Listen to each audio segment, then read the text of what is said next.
अस्सलाम वालेकुम friends, I hope you are doing well. So आज के इस लेक्चर में जो है हमने डिस्कस करना है स्ट्रेस स्ट्रेन रिलेशनशिप। ठीक है, लास्ट वीडियो में जो है मैंने काफ़ी डिटेल में जो है आपको स्ट्रेस के बारे में, स्ट्रेन के बारे में काफ़ी डिटेल वीडियो जो है अपलोड की थी। उम्मीद है कि वो वीडियो आप लोगों ने देख ली होगी। ठीक है, हमने स्ट्रेस के बारे में काफ़ी डिटेल में पढ़ा था और स्ट्रेन के बारे में भी काफ़ी डिटेल में पढ़ चुके हैं हम ऑलरेडी। ठीक है, सो अभी जो है हम इसकी जो है रिलेशन देखेंगे कि आपस में आया इन दोनों का क्या रिलेशन है। ठीक है, तो ये काफ़ी इंपॉर्टेंट वीडियो है। इससे पहले जो था स्ट्रेस की डेफिनेशन इंपॉर्टेंट थी, स्ट्रेन की डेफिनेशन इंपॉर्टेंट थी और कुछ इंट्रोडक्शन था। ठीक है, जो कि मैं समझती हूँ कि आप लोग जो है वो ईज़िली जो है समझ चुके होंगे। ठीक है, क्योंकि उसमें इतना कुछ हार्ड एंड फास्ट नहीं था। ठीक है, अभी जो है जो मुझे और इंटरेस्टिंग भी काफ़ी होने वाला है अभी ये चैप्टर। ठीक है, इससे पहले थोड़ा सा मुझे बोरिंग सा लग रहा था। सो अभी काफ़ी इंटरेस्टिंग होने वाला है। सो स्टार्ट करते हैं हम। स्ट्रेस और स्ट्रेन के रिलेशनशिप क्या है आपस में। So stress and strain relationship, stress and strain as define in the previous section, हम प्रीवियस सेक्शन में डिफाइन कर चुके हैं, are not independent and unrelated properties. ठीक है, ये जो है इंडिपेंडेंट नहीं, ये आप ये नहीं कह सकते कि ये जो है इंडिपेंडेंट प्रॉपर्टीज़ है या अनरिलेटेड प्रॉपर्टीज़ है। ठीक है, ये दो जैसे मैंने कहा। ठीक है, बट आर क्लोजली रिलेटेड, क्योंकि ये क्लोजली रिलेटेड है and may be seen as an example of cause and effect. जैसे कि हम एग्जाम्पल देखें कॉज एंड इफेक्ट का, बिल्कुल इसी तरह से जो है ये एक दूसरे से रिलेट करती हैं। अच्छा, the application of an external force, जो एप्लीकेशन है ना external force producing a stress within a material resulting in a change in dimension or strain within the body. तो ये वही कह रहे हैं कि अगर किसी मटीरियल पे हम एक्सटर्नल फोर्स या स्ट्रेस मीन अप्लाई करेंगे तो क्या होगी, उसकी डायमेंशन चेंज होगी, मीन स्ट्रेन, ठीक है, विद इन द बॉडी में जो है प्रोड्यूस होगा। तो ये सारे, अगर आपने प्रीवियस लेक्चर नहीं देखा, स्ट्रेस नहीं पता आपको, स्ट्रेन नहीं पता क्या होता है, तो ये वीडियो आपको फिर इतनी अच्छी समझ नहीं आएगी। सो काइंडली सीक्वेंस से सारे लेक्चर देखा करें। ठीक है, the relationship between stress and strain is often use to characterise the mechanical properties of material. अभी जो रिलेशनशिप है ना स्ट्रेस और स्ट्रेन का, बेसिकली ये जो है कैरेक्टराइज कर रहा है किसको, मैकेनिकल प्रॉपर्टीज़ को। Such data are generally obtained using a mechanical testing machine. और ये जो डेटा हमें मिलता है ना, ये हमें कौन सी मशीन से मिलता है, मैकेनिकल टेस्टिंग मशीन, जो कि 2.1 फिगर में मैंने आपको दिखाई थी। और मैंने आपसे ये भी कहा था कि ये जो सारी मशीन्स मैं आपको दिखा रही हूँ ना, इसका आगे जो है बार बार रेफरेंस दिया जाएगा, तो तब आपको बार बार जो है मैं आपको बताती रहूँगी। तो देखिए वही हुआ कि यहाँ पे कह रहे हैं कि स्ट्रेस और स्ट्रेन का जो है मतलब जो हमें डेटा प्रोवाइड होता है वो मैकेनिकल टेस्टिंग मशीन से होता है। मैं दोबारा से दिखा देती हूँ। ये देखें 2.1 जो मैं दिखाई थी ना, देखो क्या होता है, ये यहाँ पे जो है ना हमें डेटा मिलता है, ये इससे कनेक्ट हुआ होता है। और ये जो है ना, ये ऊपर से और नीचे से ये इस तरह से मशीन होती है और बीच में जो है ना मटेरियल इंसर्ट करते हैं। यहाँ पे ये जो आपको दिख रहा है ना यूं करके, यहाँ पे हम जो है कोई भी ऑब्जेक्ट जिसकी हमें स्ट्रेस या स्ट्रेन मालूम करनी है तो हम यहाँ पे वो रखेंगे। ठीक है, यहाँ से अटैच कर देंगे और यहाँ से, और फिर इसको जो है आहिस्ता आहिस्ता हम नीचे लेकर आएंगे। ठीक है, हम देखेंगे कि वो कितना स्ट्रेस बेयर कर रहा है, वो वैल्यू यहाँ आ जाएगी। और वो फिर जाहिर सी बात एक पॉइंट आएगा कि ये जो है मैक्सिमम स्ट्रेस बेयर कर चुका होगा, उसके बाद जो है ये फ्रैक्चर हो जाएगा। ठीक है, इसमें या स्ट्रेन प्रोड्यूस हो जाएगी, तो वो वैल्यू भी यहाँ पे रिकॉर्ड हो जाएगी। तो वही हमें जो डेटा मिलता है ना, वो इसी मैकेनिकल टेस्टिंग मशीन से ही मिलता है, स्ट्रेस और स्ट्रेन का। अच्छा, which enable stress to be measure as a function of stress and recorded automatically, record हो जाता है ऑटोमेटिकली कि भाई इसमें बेसिकली होता क्या है। हम जो है स्ट्रेस अप्लाई करते हैं, किस तरह से हम इसको नीचे लाते हैं और ये फोर्स इस ऑब्जेक्ट पे या इस स्पेसिमेन पे जो है पड़ती है। ठीक है, और पड़ती है और फिर हम देखते हैं कि वो किस पॉइंट पे जो है उसमें स्ट्रेन प्रोड्यूस हो रही है। ठीक है, किस पॉइंट पे जो है डिफॉर्मेशन हो रही है, तो वो वैल्यू यहाँ पे रिकॉर्ड हो जाती है। उस तरह से हम डिफरेंट मटेरियल के, डेंटल मटेरियल के जो है हम मालूम कर सकते हैं कि कौन ज़्यादा जो है किसकी स्ट्रेन की वैल्यू कितनी है। ठीक है, और उसकी बेस पे फिर हम जो है उसको यूज़ करते हैं डेंटिस्ट्री में। अच्छा, कहाँ पे थे हम? ठीक है, सो वही कह रहे हैं कि recorded automatically modern machines are capable of either increasing strain at a given rate और मेजरिंग द स्ट्रेस और increasing stress at a given rate and measuring the strain. तो ये सब वही बातें बता रही है जो मतलब जो मैं बता चुकी हूँ ऑलरेडी। ठीक है, अच्छा, other application including fitting testing will be covered later for the simplest type of tensile और compressive test होते हैं। the graph displays on the pen recorder would be showing 2.5। तो ये जो है मतलब आपको ग्राफ नीचे दिखाया हुआ है, ठीक है, ये 2.5 में ये वाला, ठीक है। सो ये मैं आपको समझाती हूँ और ये बड़ा इंपॉर्टेंट टॉपिक है, ठीक है। स्ट्रेस और स्ट्रेन की डेफिनेशन आपको आनी चाहिए, जो मैं प्रीवियस वीडियो अपलोड कर चुकी हूँ ना, वो सारी आपने देखी भी हो, और ये फिर आपके लिए बहुत इजी हो जाएगा और बहुत कॉन्सेप्चुअल है ये इसमें रट्टा लगाने की मतलब बस आपने सेकेंड ईयर तक रट्टा लगाना था, जो कि आप लगा चुके हैं। उसके बाद तो रट्टे की गुंजाइश ही नहीं है। और मैं सच बताऊँ तो मुझसे कभी भी रट्टा नहीं लगा। मैंने इतनी कोशिश की लेकिन मुझसे रट्टा नहीं लगता। मैं या तो उसे किसी कहानी की बेस पे याद कर लेती हूँ, या तो अपने फ्रेंड्स के नाम से जो है उसे याद करने की कोशिश करती हूँ, जो मेरी बहुत ज़्यादा क्लोज़ फ्रेंड्स हैं और ज़्यादातर स्कूल के ही हैं। तो ऐसे ही मुझसे रटक नहीं लगता और बहुत पता नहीं कैसे आप लोग रट्टा लगा लेते हैं। तो रट्टा नहीं लगा है, हमेशा कॉन्सेप्ट वाइज पढ़े। और अभी तो आपने कॉन्सेप्ट नहीं बनाने, बस आप एक फील्ड में इंटर हो गए। अब आपने इस फील्ड में जो है अगर आप अच्छे जो है एक स्पेशलिस्ट बनना चाहते हैं अपनी फील्ड में, सो आपने कॉन्सेप्ट क्लियर करने हैं, ठीक है। एक तो आपके लिए फ़ायदा है और आपके घर वालों के लिए ज़्यादा से ज़्यादा कॉन्सेप्ट क्लियर होंगे, आप एक अच्छे स्पेशलिस्ट होंगे, आपकी डिमांड होगी, आपके घर वाले खुश होंगे, आपकी कौम का नाम होगा, आपके मुल्क का नाम होगा, ठीक है। और फिर जो हम ये कहते फिरते हैं, मैं तो नहीं ऑनेस्टली, मैं जो है ऐसी बिल्कुल भी मेरी सोच नहीं है। जैसे आप लोग कहते हैं कि पाकिस्तान में अच्छे डेंटिस्ट नहीं है, अरे यार मतलब मैं मानती हूँ कि अच्छे डेंटिस्ट नहीं है, और मैं ये कहती भी नहीं हूँ, क्योंकि इसमें मेरा भी कहीं ना कहीं फ़ॉल्ट है, हम सबका फ़ॉल्ट है। पाकिस्तान में अच्छे डेंटिस्ट नहीं है तो इसमें पाकिस्तान की तो गलती नहीं है, गलती तो हमारी है ना। जो अच्छे डेंटिस्ट होते हैं वो चले जाते हैं मुल्क छोड़ के, ठीक है। और हम है कि हम पढ़ते नहीं, हम कॉन्सेप्ट नहीं बनाते, हम जस्ट एग्जाम पेपर क्लियर करना चाहते हैं।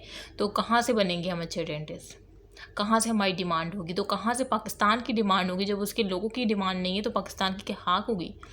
तो खुद सोचें, फॉल्ट हमारा है, कौम का है, तो इस बारे में सोचें, ठीक है। पता नहीं हम कहाँ चले गए, sorry. It can be seen that in this example there is a linear relationship, ठीक है। आप देख सकते हैं कि linear relation between stress and strain up to the point P. मैं पहले आपको रीडिंग करवा देती हूँ। Further increase in stress cause, एक तो ये जो है स्टैंड हिल रहा है, जिस वजह से जो है ब्लर हो रहा है कैमरा ना, क्योंकि ये मैंने बेड पे रखा है और मैं पढ़ा रही हूँ तो ये हिल रहा है। अच्छा, further increase in stress cause proportionally greater increase in strain until the material fracture at point T, ठीक है। The stress corresponding to point T is the fracture stress. अच्छा, तो मैं आपको क्या बता रही हूँ इसमें पहले क्या है, can be seen that the example there is a linear relationship between strain and strain up to the point P. तो आप ये देखिए इस डायग्राम में, ये यहाँ पे स्ट्रेस है, ठीक है, और यहाँ पे स्ट्रेन दिया हुआ है। अच्छा, और आपको पता है स्ट्रेस का पास्कल होता है। अब ये देखिए, ये पॉइंट पी है और ये पॉइंट ई है और ये टी है। पॉइंट पी जो है प्रोपोर्शनल लिमिट है, पॉइंट ई जो है ये यील्ड स्ट्रेस है, और टी जो है ये टफनेस है, या हम इसे फ्रैक्चर वो भी कहते हैं स्ट्रेस। अच्छा, ये देखिए पॉइंट पी तक देखें, यहाँ तक ये देखो बिल्कुल लीनियर रिलेशनशिप है ना, लीनियर रिलेशनशिप आपको दिख रहा है पॉइंट पी तक, जिसे प्रोपोर्शनल लिमिट कह रहे हैं, ठीक है। तो ये कह रहे हैं कि यहाँ तक जो है ये एक इलास्टिक लिमिट है। मतलब अगर आप किसी भी मटेरियल को या प्रोपोर्शनल लिमिट तक लेके जाते हैं तो वो रिकवरेबल होता है, वो दोबारा से ज़्यादा से इलास्टिक इन नेचर है, तो दोबारा से अपनी स्टेट में आ जाता है। तो ये सारी बातें हम पढ़ेंगे इसमें। फर्दर इंक्रीज इन स्ट्रेस, और अगर हम फर्दर पॉइंट पी से जो है फर्दर इंक्रीज करेंगे स्ट्रेस, तो कॉज करेगा क्या, proportionally greater increase in strain until the material fracture at point T. जैसे मैंने कहा कि यहाँ तक जो है अगर आप स्ट्रेस देते हैं तो वो स्ट्रेन जो है वो रिकवरेबल होगा, ठीक है, वो दोबारा से अपनी जो उसकी पहले वाली शेप थी उसमें आ जाएगा।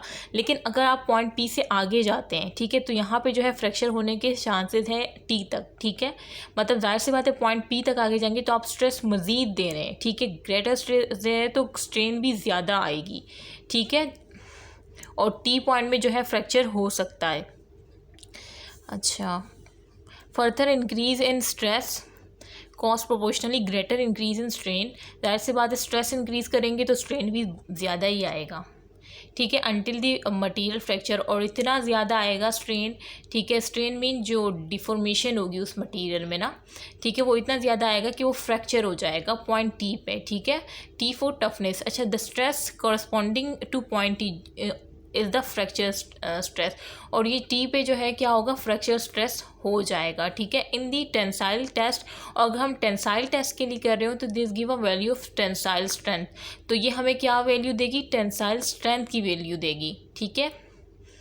और अगर हम कंप्रेसिव टेस्ट के लिए कर रहे हो तो ये हमें कंप्रेसिव स्ट्रेंथ की जो है वैल्यू देगी। जैसे कि मैंने जो आपको पीछे मशीन दिखाई ना, अब उसमें एक है कि वो कंप्रेस कर रहा है, तो जाहिर सी बात है कंप्रेसिव टेस्ट कर रहे हैं तो वो कंप्रेसिव स्ट्रेंथ देगी ना। मैं दोबारा से आपको दिखा दूँ, देखो ये मशीन जो थी ना, ये अब ये ऑब्जेक्ट इससे ये हुक की तरह आपको दिख रहा होगा, ये इससे अटैच है। अब ये जब हम दबाएंगे तो इसका मतलब यहाँ से फोर्स हम लगा रहे हैं ना, और यहाँ से भी फोर्स लग रही है, तो ये कंप्रेस हो रहा है। तो कंप्रेसिव टेस्ट में क्या होगा, हम कि इसमें क्या मालूम करेंगे, हम इसकी स्ट्रेंथ मालूम कर पाएंगे ना कि कौन सा मटेरियल की जो जाहिर सी बात है कंप्रेशन हो रही है तो कंप्रेसिव टेस्ट कहलाएगा, और किस मटेरियल की कंप्रेसिव स्ट्रेंथ ज़्यादा है, मतलब किस मटेरियल की वैल्यू ज़्यादा आ रही है, वही बेस्ट जो है कंप्रेसिव स्ट्रेंथ देगा। और इस तरह से टेंसाइल में क्या होगा कि देखें, आपको शायद नहीं मालूम, जैसे कि ये एक मटेरियल है, अब कंप्रेशन को आप समझते हैं ना कि कंप्रेस कर रहे हैं, ये इस तरह से होगा, जैसे इस मशीन में अगर ये यूँ आ रहा है और ये यूँ आ रहा है तो ये कंप्रेस होगी ये बॉडी। लेकिन अगर ऑब्जेक्ट जो है वो यूँ जा रहा है, ठीक है, ये ऑब्जेक्ट है और ये मशीन ऊपर लेके जा रही है और नीचे लेके आ रही है, तो ये इसकी टेंसाइल टेस्ट होगा, और इसमें जो वैल्यू होगी वो टेंसाइल स्ट्रेंथ को शो कर रही होगी, ठीक है। सो ये बेसिक कॉन्सेप्ट है, तो आपको पता है कि कंप्रेशन हो रही है तो कंप्रेसिव टेस्ट होगा, और ये इसको जो है अवे फ्रॉम दी बॉडी जो एरो शो हो रहा है, इसका मतलब ये टेंसाइल स्ट्रेंथ है। अच्छा, कहाँ तो ठीक है, तो वही कह रहे हैं कि tensile test this give a value of tensile strength, in compressive test में जो है वैल्यू होगी कंप्रेसिव स्ट्रेंथ की, जो कि हमें मिलेगी इससे the value of stress which is correspond to the limit of proportionality P is refer to the proportional limit. तो वही जो मैंने आपको डायग्राम में बताया ना, जो यहाँ पे वही बातें वहाँ पे जो है एक्सप्लेन की जा रही है कि जो वैल्यू ऑफ स्ट्रेस होगी ना प्रोपोर्शनल पी तक, ठीक है, जो कि लीनियर में मैंने आपको बताया था, तो वो हमारी प्रोपोर्शनल लिमिट होगा। ये पी जो है ये क्या है, प्रोपोर्शनल लिमिट है, जो कि लीनियर रिलेशनशिप है बिटवीन स्ट्रेस एंड स्ट्रेन, ठीक है। अच्छा, मैं जो है अभी इस ग्राफ में से सारी चीज़ें मैं अगर आपको बता दूँ ना, जैसे कि अगर मैं आपको बता दूं कि इसमें जो है रेजिलेंस किसे कहते हैं, टफनेस किसे कहते हैं, किस में क्या होता है, तो आप जो है एकदम कंफ्यूज हो जाएंगे। तो मैं आपको जैसे बच्चों को पढ़ाते हैं ना, एक लाइन रीडिंग करवा रही हूँ, फिर आपको मैं दिखा रही हूँ, फिर एक लाइन रीडिंग करवा रही हूँ, फिर मैं आपको दिखा रही हूँ, क्योंकि इस तरह से जो है आपकी जो इन्फॉर्मेशन होगी ना वो लॉन्ग टर्म मेमोरी में जाएगी। क्योंकि मुझे एक्सपीरियंस है, कम से कम मुझे 4 साल हो गए इस तरह से पढ़ाते हुए, तो काफ़ी मुझे एक्सपीरियंस है कि किस तरह से बच्चों को समझ आता है, किस तरह से याद होता है। सो ठीक है, अच्छा, यहाँ तक तो मैंने आपको बता दिया, जैसे जितना मैंने आपको डायग्राम में बताया ना उतना मैंने आपको पढ़ा दिया ऊपर। अच्छा, फिर आते हैं point E is the yield stress. जैसे मैंने आपको बताया कि पॉइंट ई क्या था, हमारे पास यील्ड स्ट्रेस है, this correspond to the stress beyond which stress are not fully recoverable. ये बाद में मैंने आपको बताई कि जो पॉइंट पी से आगे है वो पॉइंट ई है, जहाँ पे जो है वो रिकवरेबल नहीं होता स्ट्रेन, ठीक है, यही बात मैंने आपको बताई, वही बात ऊपर मेंशन की हुई है, मैंने जस्ट शॉर्टली आपको बताई थी, ठीक है। अब इसकी डिटेल देखते हैं कि किस तरह से होता है ये। ठीक है। तो आपने को पता होना चाहिए कि पॉइंट ई क्या है, यील्ड स्ट्रेस है, और ये जो है इस पर स्ट्रेन जो है वो नॉट फुली रिकवरेबल होता है, ये आपको पता होना चाहिए। Hence it is the maximum stress which is material can withstand without undergoing some permanent deformation. तो ये कह रहे हैं कि जो पॉइंट ई है ना, ये आप समझ लें कि ये मैक्सिमम स्ट्रेस होगा, ठीक है, जिस पे मटेरियल जो है स्टैंड कर सकेगा, विथस्टैंड कर सकेगा without undergo some permanent deformation, ठीक है। The yield stress is difficult to characterise experimentally. अभी जो यील्ड स्ट्रेस है, अब जैसे मैंने आपको बताया कि जो यील्ड स्ट्रेस है इस पे जो है स्ट्रेन की रिकवरेबल नहीं होगी। फिर मैंने आपको सेकंड चीज़ ये बताई कि यहाँ पे मैक्सिमम स्ट्रेस होगा, ठीक है। मतलब मैक्सिमम स्ट्रेस, इसका मतलब ये है कि वो मैक्सिमम स्ट्रेस होगा, अगर आप उस स्ट्रेस से आगे जाएंगे तो जाहिर सी बात है स्ट्रेन जो है वो रिकवरेबल नहीं होगा। मेरा मतलब ये है, यहाँ पे जो है इसमें ऐसा नहीं लिखा, लेकिन जो मेन बात बता रहे हैं ना वो यही कह रहे हैं कि पॉइंट ई जो है जैसे यील्ड स्ट्रेस कह रहे हैं, ठीक है, मैं आपको आसान ज़बान में समझा रही हूँ। तो यहाँ पे जो है जैसे इन्होंने लिखा कि स्ट्रेन जो है वो रिकवरेबल नहीं होता, फिर वो लिख रहे हैं कि पॉइंट ई पे जो है मैक्सिमम स्ट्रेस होता है। तो देखें बच्चे कंफ्यूज हो जाएंगे कि यार ये क्या है, तो मैं आपको बताती हूँ। पॉइंट ई पे मैक्सिमम स्ट्रेस होता है, इसका मतलब ये है कि मैक्सिमम स्ट्रेस है। अगर आप उस मैक्सिमम से और ऊपर जाएंगे तो जाहिर सी बात है स्ट्रेन नॉट रिकवरेबल होगा। तो देखिए किस तरह से जो है मैंने वो इंटर रिलेट करवाया है, ठीक है। Maximum stress which is material can withstand, कि यहाँ पे जो है ई जो है ना वो मैक्सिमम स्ट्रेस होगा जिस पे जो है वो मटेरियल जो है वो विथस्टैंड कर सकेगा under some permanent deformation. The yield stress is difficult to characterise experimentally. अब अगर मैं आपको यील्ड स्ट्रेस मतलब बहुत डिफिकल्ट है कि मैं आपको एक्सपेरिमेंटली करके दिखाऊं, since is required a series of experiment, क्योंकि इसके लिए सीरीज ऑफ एक्सपेरिमेंट की जाएंगी in which the stress is gradually increase, जिसमें स्ट्रेस जो है ग्रेजुअली इंक्रीज की जाएगी, मैक्सिमम स्ट्रेस से भी ज़्यादा इंक्रीज करेगी, देन रिलीज, उसके बाद रिलीज होंगी ऑब्जर्वेशन ऑन इलास्टिक रिकवरी भी रिकवरी मेड, ठीक है, ठीक है। सो ये था हमारा, मतलब ये कह रहे हैं कि यील्ड स्ट्रेस जो है बहुत मुश्किल है, कि अब मैंने जैसे यील्ड स्ट्रेस में कहा कि मैक्सिमम स्ट्रेस पर जो है वो परमानेंट डिफॉर्मेशन जो है शो नहीं करेगा, ठीक है। सो अभी मैं आपको यील्ड स्ट्रेस एक्सपेरिमेंटली किस तरह से करके दिखाऊं कि भाई देखो ये जो है इस टेस्टिंग मशीन में हम देख सकते हैं, ये जो टेस्टिंग मशीन होगी ना हमारी, ये इसमें हम देख सकते हैं कि भाई फॉर एग्जांपल जैसे कि ये एक स्पेसिमेन था, ऑब्जेक्ट था, और यहाँ पे फॉर एग्जांपल आ रही है सिक्स वैल्यू ना, सिक्स वैल्यू पे वो मैं देखिए पहले 5 आ रही थी स्ट्रेस की, तो ये डिफॉर्म नहीं हो रहा था ये स्पेसिमेन ना। फॉर एग्जाम्पल ये हम कंप्रेस कर रहे हैं इसको, ठीक है, मतलब कंप्रेसिव स्ट्रेंथ मालूम कर रहे हैं, तो कंप्रेसिव स्ट्रेंथ की वैल्यू पहले 5 आ रही थी, ये नहीं, इसमें कोई भी फ्रैक्चर नहीं आया। फिर 6 आ रही थी, फिर भी इसमें कोई फ्रैक्चर नहीं आया। फिर जैसे 7 आई, ठीक है, फ़ौरन ये वो हो गया, टूट गया, चूरा चूरा बिखर गया, ठीक है। इसका मतलब जो 7 पे ये जैसे हमने स्ट्रेस इंक्रीज़ किया 7 पे, ठीक है, 6 पे जो है ये नहीं टूटा, लेकिन 7 पे ये टूट गया। इसका मतलब ये कि 6 जो है वो इसकी मैक्सिमम स्ट्रेस थी, ठीक है, मतलब वो मैक्सिमम स्ट्रेस थी, उस पर ही वो विथस्टैंड कर सकता था, ठीक है, विदाउट परमानेंट डिफॉर्मेशन। जबकि 7 पे जैसे ही आपने उस मैक्सिमम स्ट्रेस से जो है आप ऊपर गए तो वो जो है फ़ौरन जो है डिफॉर्म हो गया वो ऑब्जेक्ट या वो स्पेसिमेन। तो आई होप कि आपको समझ आया हो।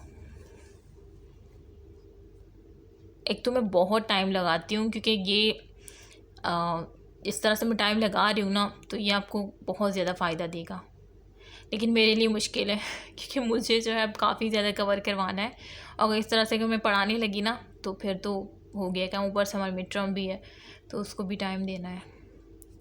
अच्छा हो गया, ये समझ आ गई, मतलब हम ऑब्जर्वेशन कर पाएंगे रिकवरी मेड की कि भाई इलास्टिक रिकवरी कहाँ किस वैल्यू तक आ रही थी और किस वैल्यू के बाद जो है नॉन इलास्टिक रिकवरी हमें नज़र आई। अच्छा, as a consequence of these experimental difficulties the proportional limit is often use to give an approximation, ठीक है, to the value of the yield stress.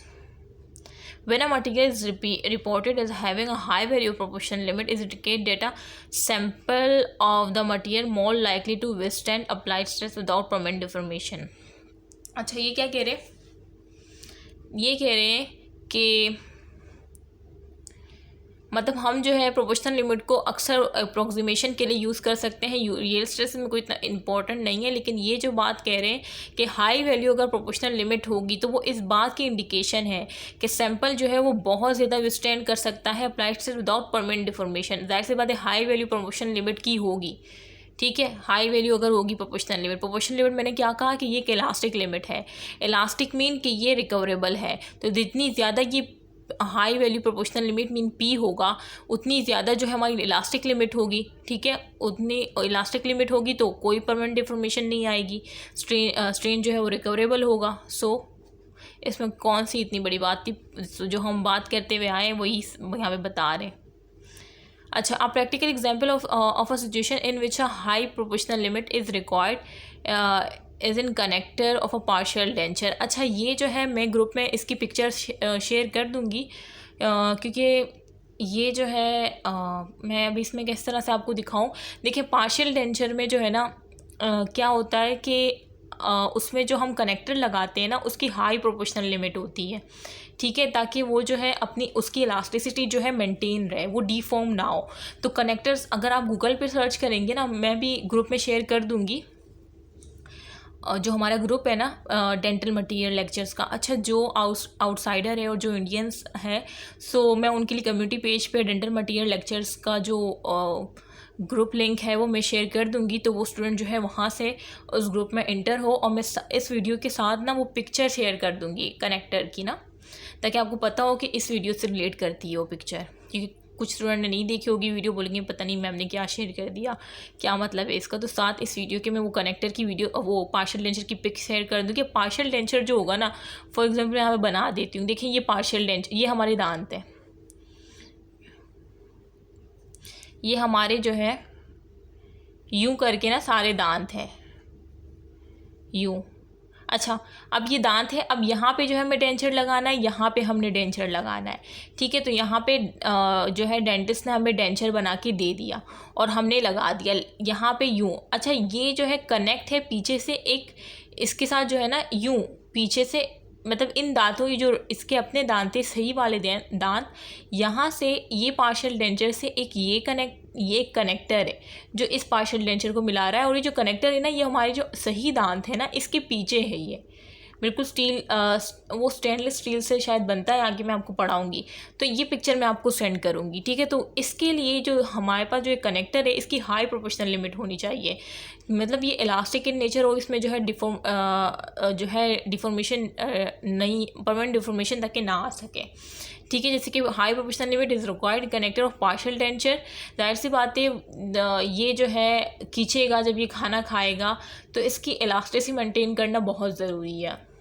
Such connector should not undergo permanent deformation. So ये समझ आ गई। मैं इसकी picture आपको group में share करूँगी, और जो बच्चे ग्रुप में नहीं हैं वो काइंडली ग्रुप में ऐड हो जाएं, क्योंकि मैं पिक्चर्स लेक्चर से, क्योंकि ये ऐसा लेक्चर तो है नहीं कि मैं आपको पिक्चर दिखा सकूँगा ना गूगल से, तो उसके लिए जो है मैं ग्रुप में आपको शेयर कर दूँगी, ठीक है। लेकिन ग्रुप में अभी भी बच्चे ऐड हो रहे हैं, तो काइंडली जल्दी से ऐड हो जाइएगा। बार बार तो एक मैसेज या पिक्चर्स बार बार शेयर नहीं हो सकती, ठीक है। सो आई होप कि समझ आ गया हो आपको। देखिए यहाँ पे भी लिखा हुआ है कि ये जो आपको ग्राफ है ना, ये ऑब्टेन हुआ है सिंपल कंप्रेसिव टेंसाइल टेस्ट, जो कि मैं आपको दिखा चुकी हूँ। अच्छा, उसके बाद हम आगे जाते हैं। देखिए ये मेरे ग्राफ यहाँ पे ख़त्म हो गया, पूरा मैंने पढ़ा दिया है। Such connector should not undergo permanent deformation if they are to retain their shape. जाहिर सी बात है वो अपनी शेप रिटेन कर पाएंगे। अब मटीरियल सच एज कोबाल्ट, अब वो देखें बता रहे हैं, ठीक है, कि अब वो कौन सा, वो जो मैं आपको कह रही हूँ ना कोई एलॉय यूज़ होता है, तो अब मटीरियल सच एज कोबाल्ट सी और क्रोमियम है, cobalt chromium alloy which has a high value proportional limit, ये वाला जो है ये इसमें जो है यूज़ होता है। और आई थिंक इसको कहते हैं क्लास कहते हैं इस कनेक्टर को शायद, ठीक है। मैं देखती हूँ, क्योंकि देखिए मैं ख़ुद भी एक स्टूडेंट ही हूँ, कोई मैं आपकी मैम नहीं हूँ या कोई टीचर नहीं हूँ। सो अच्छा, हम कहाँ पे थे? A material such as cobalt chromium alloy which has a high value proportional limit. इसकी जो है ना हाई वैल्यू प्रोपोर्शनल लिमिट होता है, जो कि हमारे पार्शियल डेंचर में एज अ कनेक्टर यूज़ होता है, और ये बहुत पॉपुलर है। तो आपको अगर पूछा जाए कि भाई कौन सा जो है हाई वैल्यू प्रोपोर्शनल लिमिट किसकी होती है, कौन से एलॉय की, तो आप क्या बोलेंगे? कि मैम दीना ने क्या बताया था, कोबाल्ट क्रोमियम एलॉय, ठीक है, is popular for this application, इस एप्लीकेशन के लिए, सिंस इट कैन विथस्टैंड, क्योंकि ये विथस्टैंड कर सकता है हाई स्ट्रेसेस के लिए विदाउट बीइंग परमानेंटली डिस्टॉर्टेड। तो ये सब मैं बता चुकी हूँ कि ये कनेक्टर जो है high value of proportional limit होगा, तो जाहिर सी बात है इसकी इलास्टिसिटी ज़्यादा होगी, ठीक है, और ये हाई स्ट्रेस को जो है हाई स्ट्रेस से विथस्टैंड कर सकेगा, ठीक है, और विदाउट बीइंग परमानेंटली डिस्टॉर्टेड, ठीक है। Another way of checking the level of the stress required to produce permanent deformation is to measure the proof stress। ये देखें, अब आ जाए। अच्छा, अब कह रहे कि अनदर गेगिंग जो है the level of the stress required to produce permanent deformation. अगर हम दूसरी तरफ अंदाज़ा लगाए कि जो परमानेंट डिफॉर्मेशन आ जाती है तो उसको फिर किससे हम मेजर कर सकते हैं, तो जो परमानेंट डिफॉर्मेशन आती है वो मेजर की जाती है किसमें, प्रूफ स्ट्रेस में। अभी प्रूफ स्ट्रेस क्या है, ठीक है, वो बताते हैं। This is indication the value of the stress, ये इंडिकेशन है किसकी, वैल्यू ऑफ स्ट्रेस की, which will the result in a certain degree of permanent deformation, मतलब certain degree of permanent deformation आ जाए upon removal of the stress. मतलब हमने stress mean हमने एक ऑब्जेक्ट पे या स्पेसिमेन पे जो है अप्लाइड फोर्स अप्लाइड की, मीन स्ट्रेस अप्लाइड किया, ठीक है, और उसमें जो है जब हम स्ट्रेस रिलीज किया तो क्या हुई, certain degree of permanent deformation हो गई upon removal of the stress. For example the 0.1% proof stress, ठीक है, प्रूफ स्ट्रेस क्या होगा, certain degree of permanent deformation, ठीक है, मतलब स्ट्रेन।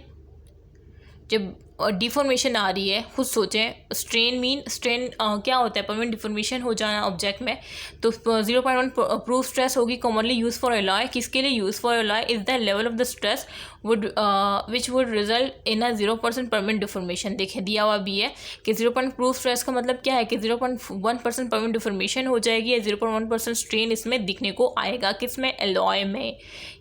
ओ शिट, लाइट चली गई। सो आई होप कि आपको समझ आ गया प्रूफ स्ट्रेस क्या होता है, ठीक है। अच्छा, अब हम पढ़ते हैं the slope of the straight line portion of the stress strain graph give a measure of the modulus of elasticity, ठीक है। ये क्या कह रहे हैं, जो स्ट्रेट लाइन मैंने आपको दिखाई, ये यहाँ तक प्रोपोर्शनल लिमिट तक मैंने आपसे कहा कि बिल्कुल स्ट्रेट लाइन है, स्ट्रेस और स्ट्रेन का जो है लीनियर रिलेशन शो कर रहा है, ठीक है, प्रोपोर्शनल लिमिट जो कि इलास्टिक लिमिट को शो कर रहा है, ठीक है, मतलब यहाँ पे जो है स्ट्रेन जो है वो रिकवरेबल होता है। सो ये जो मैंने आपको बात बताई थी, सो इसमें जो है क्या कहा जा रहा है कि the slope of the straight line portion of the stress strain graph, जिसे मैंने आपको दिखाया, वो किसकी मेजरमेंट देता है, वो मैं देता है मॉडुलस ऑफ इलास्टिसिटी की, ठीक है, जो कि किस तरह से हम डिफाइन कर सकते हैं, modulus of elasticity is equal to stress upon strain, ठीक है। अच्छा, अब ये जो है, अब मॉडुलस ऑफ इलास्टिसिटी का क्या यूनिट होगा, this has unit of stress, मतलब this has same unit of stress, ठीक है। जो स्ट्रेस का यूनिट है वही मॉडुलस ऑफ इलास्टिसिटी का है। क्यों, क्योंकि स्ट्रेन जो है हमारे पास एक डायमेंशनल लेस क्वांटिटी है, ठीक है, इसका कोई यूनिट नहीं होता। तो जाहिर सी बात है, स्ट्रेस का हमने प्रीवियस वीडियो में क्या यूनिट पढ़ा था, पास्कल। तो जब ये स्ट्रेन देखें, जब स्ट्रेन का कोई यूनिट नहीं होगा, ठीक है, ठीक है, so stress is equal to modulus of elasticity, या modulus of elasticity is equal to stress. तो इसका मतलब जो स्ट्रेस का यूनिट होगा वो इसी ये इलास्टिसिटी का यूनिट होगा, ठीक है। इसका पास्कल है तो इसका भी पास्कल होगा। तो this has unit of stress. The choice of the nomenclature for this property is somewhat unfortunate, since it in fact give an indication of the rigidity of a material and not elasticity। अच्छा, और ये जो indication करता है मतलब since rigidity की, ठीक है, मटेरियल कि कितना रिजिड है, वो कितनी वो बेयर कर सकता है। Steep slope give a high modulus value. जो स्टीप स्लोप होती है ना, वो क्या देती है, हाई मॉडुलस वैल्यू देती है, जैसे जो कि इंडिकेट करता है कि ये रिजिड है, ठीक है। और जो शैलो स्लोप होगी, ठीक है, वो क्या होगा, वो लो मॉडुलस को इंडिकेट कर रहा होगा, और वो हमें बता रहा होगा कि जो मटेरियल है वो आपका फ्लेक्सिबल है या सॉफ्ट है, ठीक है। जैसे कि मैं आपको दिखाऊं, इसमें तो नहीं दिया हुआ, वो मैं अभी आपको आगे दिखाऊंगी ना, तो आपको शायद पता चल जाए, आगे जो है ना उसमें दिया हुआ है, ठीक है। मैं भी आपको ये दिखाती हूँ, अच्छा ठीक है, स्टीप स्लोप होगा तो वो जो है हाई मॉडुलस वैल्यू होगी, और ठीक है। अच्छा, और मतलब वो रिजिड होगा। अगर शैलो स्लोप होगी तो मतलब उसकी लो मॉडुलस होगी और इंडिकेट करेगा कि फ्लेक्सिबल है वो, ठीक है। तो बस इसमें ये याद रखना है कि हाई मॉडुलस वैल्यू किसको, स्टीप स्लोप होगी तो हाई मॉडुलस वैल्यू को शो करेगा, और हाई मॉडुलस वैल्यू अगर होगी तो वो रिजेक्ट होगा। अगर शैलो स्लोप होगी, ठीक है, किसकी शैलो स्लोप होगी, स्ट्रेस और स्ट्रेन ग्राफ की, जो मैंने आपको ग्राफ दिखाया ना, अगर इसकी बिल्कुल स्टीप होगी, यूँ बिल्कुल यूँ होगी ना, तो इसका मतलब ये जो है वो है रिजिड है। अगर इसकी शैलो होगी मतलब यूँ करके होगी, फॉर एग्जांपल मैंने ये जो है इसको हटाते हैं, देखें एक तो यहाँ पे मैंने हर जगह लिखाई हुई कि जिसकी ये हमारा ग्राफ है, अगर स्टीप स्लोप होगी ना यूँ, तो इसका मतलब ये बिल्कुल स्ट्रेट है। अच्छा, इसका मतलब ये क्या है कि वो ये रिजिड है, स्टीप स्लोप है, इसका मतलब हाई मॉडुलस वेलोसिटी है, तो ये रिजिड है। अगर शैलो वो होगी, ठीक है, ये तो स्ट्रेट लाइन था, अब ये हम शैलो स्टीप की बात कर रहे हैं। ये स्ट्रेट लाइन का तो हमने बता दी कि इलास्टिक लिमिट होता है, लेकिन अगर हम कह रहे हैं कि ये स्ट्रेस और स्ट्रेन का, आप ये करिए स्टीप स्लोप होगी इसकी, इस ग्राफ की, तो वो हमें हाई मॉडुलस ऑफ इलास्टिसिटी देगा, मीन रिजिड होगा मटेरियल। अगर शैलो होगी तो इसका मतलब low value of modulus of elasticity है, ठीक है, वैल्यू, और वो सॉफ्ट है या फ्लेक्सिबल मटेरियल है। अच्छा, तो ये दोनों मटेरियल हमारे काम के होते हैं, ठीक है। इट में advantage for an impression material to be flexible, क्योंकि जो हम इम्प्रेशन मटेरियल के लिए हमें कौन सा मटेरियल चाहिए होता है, फ्लेक्सिबल चाहिए होता है, तो जाहिर सी बात है हम वही लेंगे जिसकी low value of modulus of elasticity होगी, मतलब जो शैलो स्लोप दे रहा होगा, मीन वो फ्लेक्सिबल और सॉफ्ट होगा, और उसी को जो है हम इम्प्रेशन मटीरियल को बनाने में यूज़ करेंगे, ठीक है। और ये बाकी reservation for restorative material is to be, और बाकी जो हमारे रेस्टोरेटिव मटीरियल हो गए, ठीक है, फिलिंग मटेरियल, तो ये सारी जो है रिजिड होगी, ताकि ये जो है इजीली जो है वो डिफॉर्म ना हो सके, तो उसके लिए हमें क्या चाहिए होगी, मॉडुलस इलास्टिसिटी की वैल्यू हाई चाहिए होगी। जाहिर सी बात है, स्टीप स्लोप जब होगा स्ट्रेस और स्ट्रेन का, तो जो हाई मॉडुलस इलास्टिसिटी होगी वो स्ट्रेस और स्ट्रेन का जो ग्राफ होगा उसमें जो स्लोप होगी वो स्टीप शो करेगी, इसका मतलब वो रिजिड होगा, ठीक है। The value of the strain recorded between point E and T, ठीक है, indicate the degree of permanent deformation which can be imparted to a material up to the point of fracture. तो ये तो मैं already बता चुकी हूँ, ठीक है, जो हमने स्टार्ट में पढ़ा कि जो ये ई मीन यील्ड स्ट्रेस और जी टी जो मैंने टफनेस बताया था, इन दोनों के दरमियान के the value of the strain recorded between point E and T, ठीक है, वो किसको इंडिकेट करेगा, डिग्री ऑफ परमानेंट डिफॉर्मेशन को इंडिकेट करेगा, जिसमें जो है वो जो होगा हमारा मटीरियल वो क्या होगा, पॉइंट ऑफ फ्रैक्चर पे पहुंच जाएगा। जैसे कि मैंने आपको ये बताई थी ना, ये यील्ड स्ट्रेस बताया था और ये टी टफनेस, तो यहाँ से यहाँ इस दरमियान यहाँ पे क्या होगी, परमानेंट डिफॉर्मेशन हो जाएगी, ठीक है, डिग्री ऑफ परमानेंट डिफॉर्मेशन अकर होगी, जिसकी वजह से जो है मटेरियल वो फ्रैक्चर के पॉइंट तक पहुँच जाएगा। तो यही बात बताई जा रही है। For our tensile test these give indication of ductility.